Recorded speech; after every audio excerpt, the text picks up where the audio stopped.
The views, thoughts, and opinions expressed in this episode are that of the guest and host and do not necessarily reflect the values of sponsors or other associated organizations.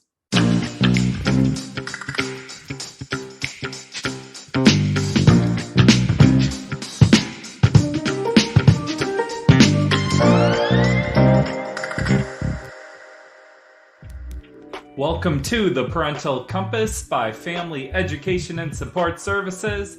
I'm your host, Bobby Williams. Please subscribe to the show. It means a lot to us. COVID and the COVID vaccine have been around a while now. So I thought it would be good for us to get an update from a really informed perspective. Well, I found about the best person I could possibly find, Paul Offit. Paul is the author of several books. He's been on Colbert, and now his biggest appearance yet, The Show with Me. Paul also helped to develop the Rotavirus vaccine. This vaccine is credited with saving millions of lives across the world. Pretty incredible. It was a very informative conversation. I think you're going to get a lot from this. He does bring up an interesting point, though, that there's like 4 companies that are making all the vaccines in this country, so it's big business. Not so big anymore. I mean, there were, in the mid-1950s, there were 27 companies that made vaccines for American children. By the early 1980s, there were 18 companies that made vaccines for the American children. By the end of the 1980s, it was about 4 companies. So, the vaccines are something you use once or a few times in your lifetime. They're not products that you use every day, like lipid-lowering drugs or hair loss products or diabetes drugs or neurological drugs. These are not big money makers. That's why the companies largely have abandoned them. And the companies that do make them, for the most part, it's less than 10% of what they do. So I don't see this as a big money maker because it's not something you use every day. Well, so you actually created a vaccine or were on the team. What were you treating? What was that all about? Right. So the virus that we prevented was a virus called Rotavirus. ROTA. It's a virus that causes fever, vomiting, diarrhea in infants and young children, but primarily children less than 2 years of age. And it's a cause of hospitalization from dehydration. So typically you'd see before that vaccine, about 75,000 children every year would be hospitalized. About 60 would die in this country. In the world, the virus killed about 500,000 children every year, about as many as 2,000 a day. So it's a big killer in the world. Our vaccine was created over a period of about 26 years, and then it was licensed and recommended for all children in this country, US, in 2006, and for all children in the world by the World Health Organization in 2013. When you think about your contribution to this world, or what you put out there into the world, you've really saved millions of lives. Then who can say that?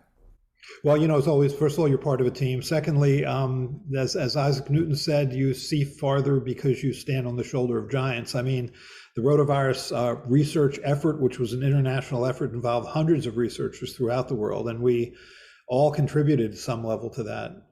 But I was certainly really lucky to be with people like Dr. Stanley Plotkin and Dr. Fred Clark at Children's Hospital of Philadelphia, who were part of that team that created this vaccine. So can you explain to me, just in a layperson's way, how vaccines are made? Is it like someone just sneezes on a piece of plexiglass and you take some of that and grow it, or what? That's not it, actually, but go ahead. What's the simple explanation here? Well, so they're made in a variety of ways. So if you're going to try and prevent a viral infection, and SARS-CoV-2 is a viral infection, there's a lot of different ways you can do it. You can take the virus itself and grow it up in the laboratory and then completely inactivate it with a chemical typically. That's the way the polio vaccine is made. That's the way the hepatitis A virus vaccine is made. You can take a virus and weaken it in the laboratory so that it can reproduce itself in a person, but not well enough to induce an immune response, but not well enough to induce disease. So that's the way the measles vaccine is made, the mumps vaccine, the German measles vaccine, the chickenpox vaccine are all made that way. Or you can take just part of the virus, take just one of the proteins from the virus, and then inoculate the person with that one protein. That's the way the hepatitis B vaccine is made. That's the way the human papillomavirus vaccine is made. That's the way the Novavax vaccine is made to prevent SARS-CoV-2. And then you can do what's done for the Pfizer Moderna vaccines, which is the so-called mRNA vaccines, which is you give the gene that codes for one of the proteins of the virus, and then your body makes that protein, and then you make an immune response to the protein. So there's a lot of different ways to make a viral vaccine. And is this all just trial and error, or like what are you doing during the day to figure out this vaccine? Yes, it's trial and error. Usually the way it works is you do preclinical studies in experimental animals to make sure that it works well in experimental animals. And then you move into clinical trials. The phase 1 trials is you try and get the right dose, the right dosing intervals, the right number of doses. And then once you think you have that, then you move to phase 2 trials, which usually involve hundreds of people, to make sure that you consistently get an immune response that you think is going to be protective, and to make sure that at least you don't have a common serious side effect problem. And then you move to phase 3 trials, which usually involve tens of thousands of people that either get the vaccine or don't get the vaccine. And then you can see whether or not your vaccine is efficacious, and you can see whether there's a more uncommon serious side effect problem. And then you release it. What do you say to people that are like, well, this vaccine, like the COVID vaccine, this vaccine is new, so I don't trust it because we don't know the long-term effect of this? Well, it's been out since December 2020, so it's been out for more than a year and a half. It's been in billions of people. So, and I would argue this is probably one of the most studied vaccines in history. We have a lot of information on this vaccine. I don't think there's going to be many surprises at this point. So, and certainly that the vaccine can save your life. If you look even today at, say, who's getting hospitalized in New York City associated with the most recent outbreak of BA.5, the answer is always the same: unvaccinated people. I still cannot fathom why it is people choose not to get this vaccine. It obviously works. It obviously is safe. It's not absolutely safe. Nothing is absolutely safe. So the mRNA vaccines are rare causes of something called myocarditis, which just means transient, short-lived inflammation of the heart muscle. But other than that, and know that COVID, the disease that's caused by SARS-CoV-2, also causes that much more commonly and much more severely. So the goal is I think, to always take the lesser risk. There are no risk-free choices. A choice not to get a vaccine is not a risk-free choice. It's a choice to take a more serious risk. And it just amazes me that people continue to take that risk. That's an interesting point, that not getting a vaccine is a choice too. Because what I've heard from parents is, if I get COVID, then, I'm out there in the world and I get COVID. But if I give myself a vaccine and that hurts me, I can't live with that because I was the one that hurt myself. What % of people get this heart issue? That get the vaccine, or that have the disease? I guess let's hear both.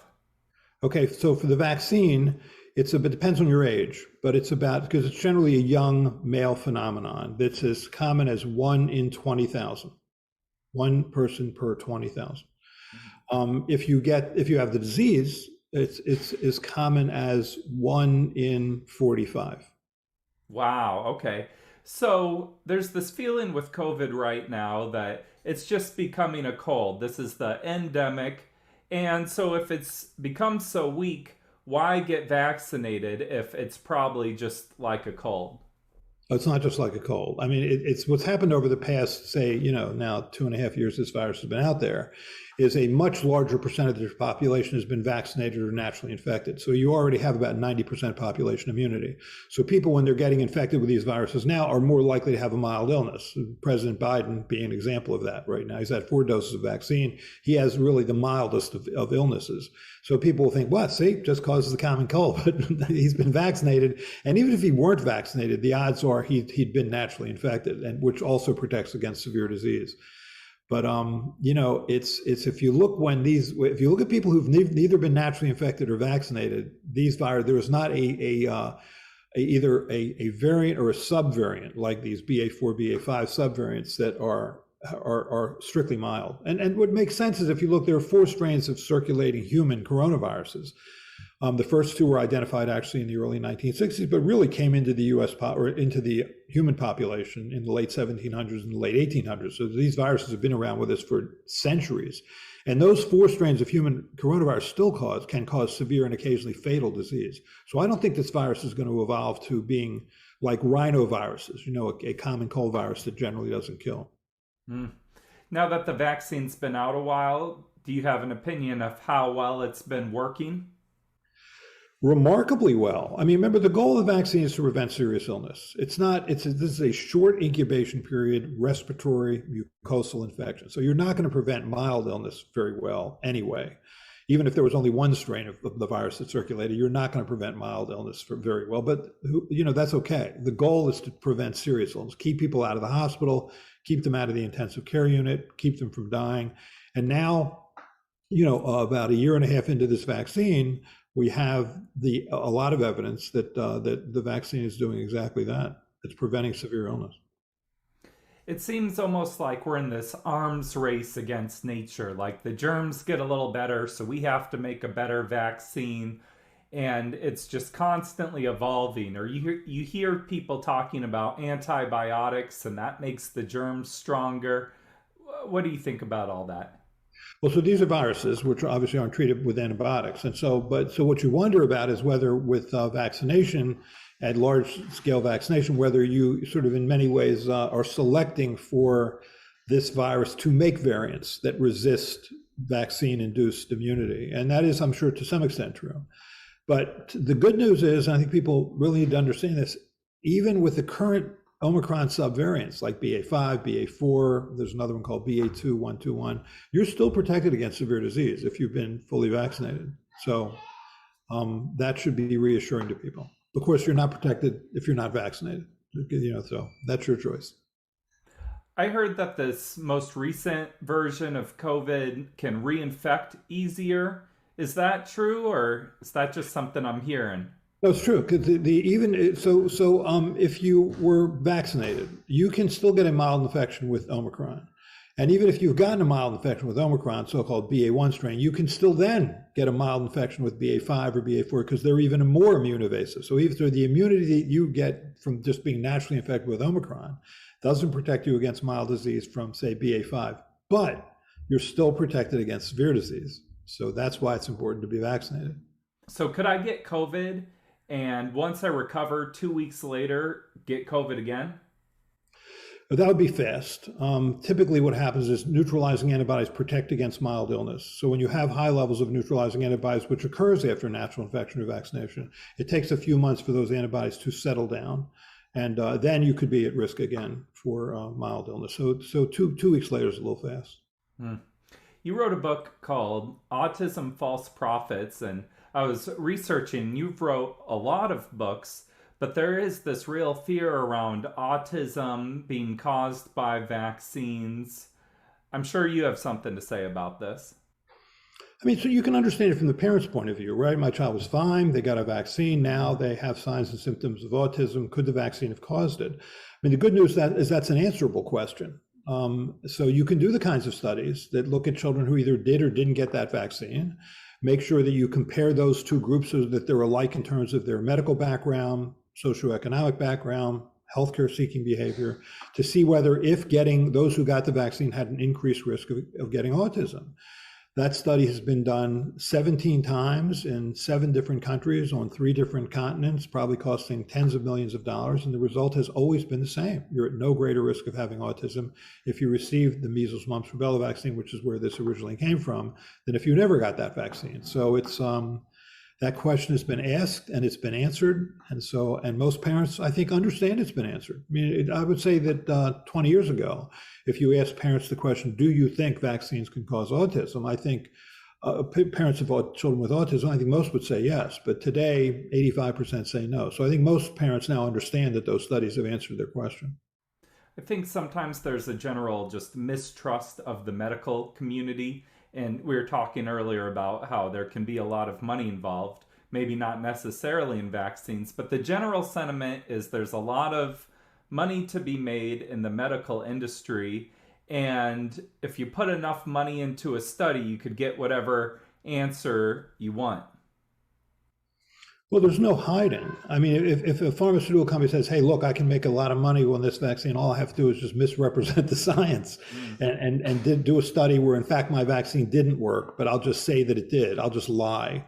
There's systems in place immediately to determine how well vaccines are working. There's systems in place like the Vaccine Safety Data Link to immediately determine whether there's a serious side effect and whether that side effect is occurring more commonly in a vaccinated population.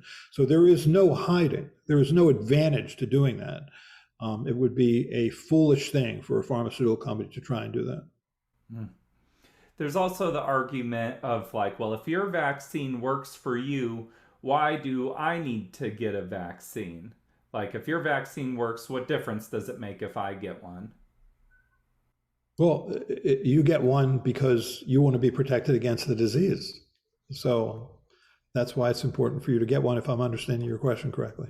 But there was this feeling with COVID of like, okay, everyone needs to get the vaccine, but some people didn't want to get it. And so it's like, well, why does everyone need to get it? Does that make sense what I'm saying?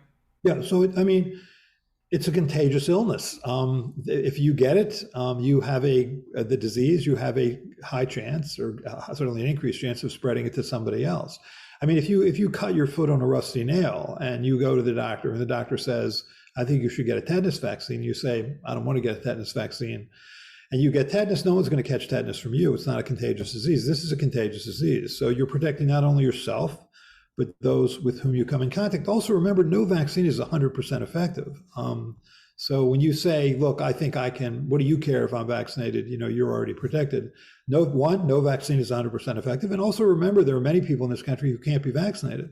They can't be vaccinated because they're getting immune suppressive therapy for their cancers. They can't be vaccinated because they're too young in the case of some vaccines. So if you have any interest in being part of society, then you should act like a member of society. Hmm. I think COVID really brought to light like my health is connected to your health and we're all interdependent. And I don't know if we really thought of things like that before COVID. We certainly think of it now. I mean, it's like, the horror of one of the many horrors of COVID is that this virus can be transmitted asymptomatically. So you may come into contact with someone who has no symptoms, who nonetheless is shedding virus, which can cause you to be infected, including fatally infected. So it made us scared of our neighbors in many ways. I mean, you can see at the beginning, in the first year, between, say, January 2020 and December 2020, what did we have? We didn't have vaccines. We didn't have antivirals. We didn't have monoclonal antibodies. All we had was barrier protection, right? Mask, social distance, isolate, quarantine, test. That's all we had. And that wasn't much. Eventually, we got those other tools. But in the meantime, we were a blank slate waiting to get infected. Yeah, scary time. And it's like, I don't want to accidentally kill my parents or something. Awful time. Do you think COVID is going to be here for the rest of our lifetimes? I think COVID is going to be here for the rest of my lifetime, my children's lifetime, and their children's lifetime. I think this virus is going to be with us for decades. What message do you hope that families, parents watching this walk away with? So the interesting thing for me is what's going to happen in the future, 5 years from now, 10 years from now. We're already largely past this pandemic. If you define pandemic as changing the way that you live, work, or play, I think many areas of this country now are basically just going back to normal. I mean, here in the Philadelphia area, where I actually live, you have 20,000 people will go to a Philadelphia 76ers game. Nobody's wearing masks. They're all inside. So it's different than where we were a couple of years ago. So I think that's happened. But nonetheless, this virus is going to circulate. And it's a bad virus. I mean, unlike other respiratory viruses, it causes you to make an immune response to your own blood vessels. I mean, the disease we see in children is called MIS-C, this multi-inflammatory systemic disease of children, where, children a month after getting naturally infected come back and the virus is gone. They're not excreting virus anymore. Well, they're antibody positive, but they don't have virus anymore. But nonetheless, they have high fever, lung disease, liver disease, kidney disease, heart disease. I mean, sick. Sometimes they go to the ICU, sometimes they die. I mean, no virus that I know of does that. And so we're going to need to protect people for decades. And who do we need to protect? The most vulnerable, people who are over 70, people who are immune compromised, and children, as well as people who have multiple comorbidities like chronic heart disease or chronic lung disease. Remember, every year, 3.5 to 4 million children are born into this country who are completely susceptible to this virus. We're going to have to find a way to protect them. Thank you so much for taking the time to be here. I was excited to talk to you, and this was very informative. It was my pleasure. Thank you. Thank you, Paul. I know you have a lot going on and a busy schedule, so it meant a lot that you took the time to come and speak with us. This has been the Parental Compass by Family Education and Support Services. I'm your host, Bobby Williams. We'll see you next week. Peace!